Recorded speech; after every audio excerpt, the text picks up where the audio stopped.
कौन सा प्रोसेस होना है, कौन सा प्रोसेस नहीं होना और किस प्रोसेस की क्या डायरेक्शन होगी, इस सब का फैसला कर देती है इंट्रोपी। तो हम कह सकते हैं कि इंट्रोपी एक चाबी है, अगर इसकी मदद से ताला खुल गया तो प्रोसेस हो जाएगा, अदरवाइज कोई पॉसिबिलिटी नहीं है कि वो प्रोसेस हो। आज की वीडियो में हम ये देखने लगे हैं कि ये चाबी काम कैसे करती है।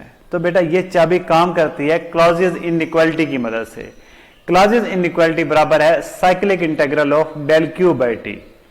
अगर इसकी वैल्यू आ जाती है 0 तो इसका मतलब है कि ये जो हमारा सिस्टम है ये रिवर्सिबल है, और अगर इस साइक्लिक इंटीग्रल की वैल्यू लेस देन 0 आती है यानी माइनस आती है तो इसका मतलब है कि ये वो प्रोसेस इरिवर्सिबल था।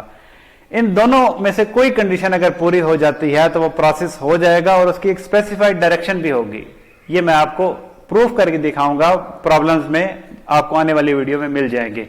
और अगर इस cyclic integral of del q by T की वैल्यू ग्रेटर देन 0 आ जाती है, पॉजिटिव आ जाती है, तो इसका कोई मतलब नहीं है। ऐसा सिस्टम, ऐसा डिवाइस एग्जिस्ट ही नहीं करता, तो ये इम्पॉसिबल है। तो क्लॉजियस इनइक्वालिटी, ये जो दो प्रोसेस हैं, अगर ये सेटिस्फाई हो जाते हैं तो इसका मतलब है कि सेकंड लॉ ऑफ थर्मोडायनेमिक्स की वायलेशन नहीं हो रही और आपका प्रोसेस होकर ही रहेगा।